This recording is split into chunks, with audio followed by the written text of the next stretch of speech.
किंतु विरले ही व्यक्ति जो है अपने जीवन में उस वास्तविकता पावेंगे कि जिसको हम वास्तविक उन्नति कह सकें। इसलिए वो श्री भरत से जब गुरु वशिष्ठ ने ये कहा कि अयोध्या का राज्य तुम स्वीकार कर लो, और श्री भरत के मुखाकृति को देख करके कौशल्याम्बा को ये लगा कि भरत को यह प्रस्ताव अच्छा नहीं लग रहा, तो उन्होंने बड़े स्नेह से कहा कि पुत्र भरत, तुम तो जानते ही हो कि रोग होने पर वैद्य दवा देता है और पथ्य बताता है, और तुम्हें यह भी पता है कि पथ्य तो अच्छा नहीं लगता, पर वैद्य की बात मान करके हम पथ्य अच्छा लगे अथवा न लगे उसे स्वीकार करते हैं। तो गुरुदेव ही वैद्य हैं और इसमें सारी अयोध्या के लोग रोगग्रस्त हैं। राम वियोग कुरोग विगोहे। तो ऐसी स्थिति में गुरुदेव वैद्य के रूप में जो दवा बता रहे हैं उस दवा को तुम्हें और उस पथ्य को लेने में संकोच नहीं करना चाहिए। तुम राज्य स्वीकार कर लो। गुरुदेव समझते हैं इसी में तुम्हारा और समाज का कल्याण है। पर श्री भरत विनम्र शब्दों में भी उन्होंने यही कहा, अच्छा गुरुदेव जो दवा दे रहे हैं यही दवा है क्या? और वो आपने दोहा पढ़ा होगा, सुना होगा, जिसमें कहते हैं, मैं तो आश्चर्यचकित हूं कि मां ने कह दिया, गुरु जी ने कह दिया, पर ग्रह ग्रहित पुनि बात बस, ते ही पुनि बीछी मार।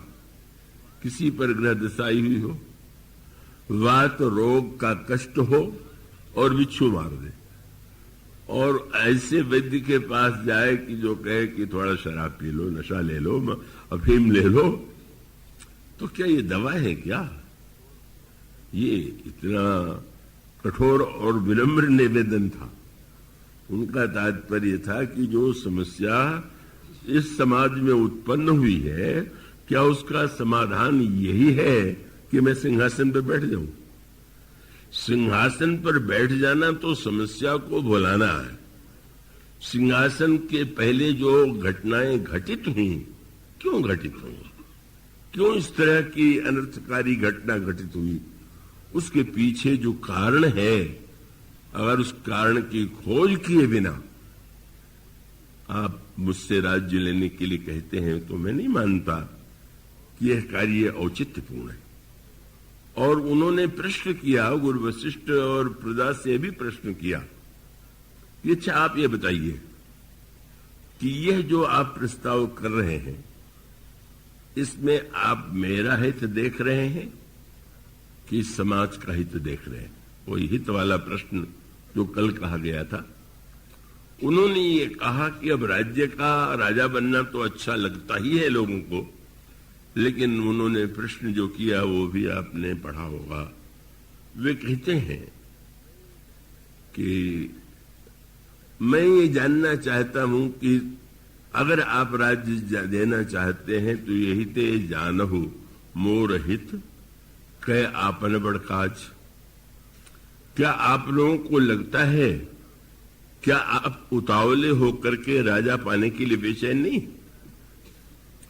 और राजा पाने के लिए अगर आप बेचैन हैं तो आपको लगता है राजा नहीं है तो अराजकता फैल जाएगी, नहीं जाने क्या क्या अन्याय और अधर्म होने लगेगा, इसलिए राजा बनाओ।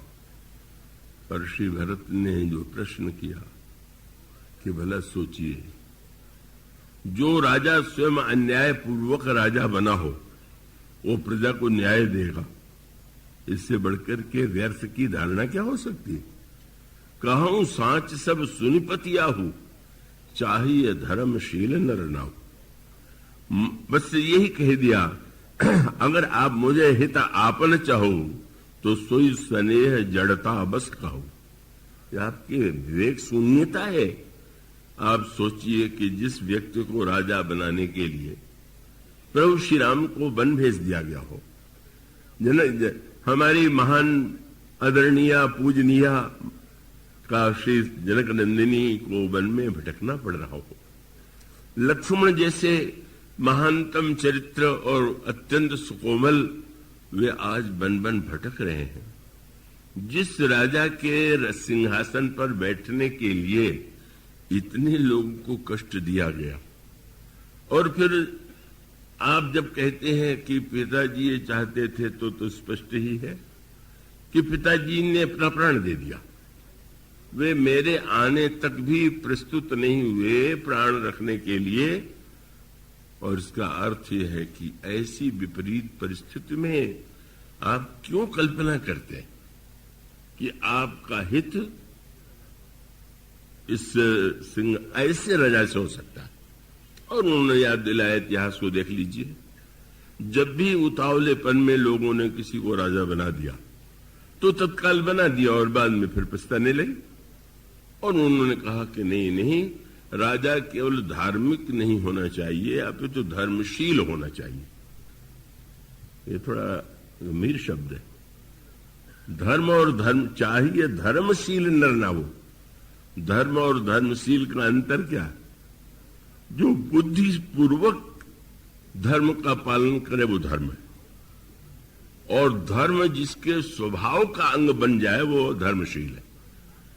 जिस समय कोई वस्तु ऐसी आपके स्वभाव में बन गई कि उसे आप बुद्धिपूर्वक नहीं स्वीकार करते, बल्कि वो ऐसा करना आपका सहज स्वभाव है।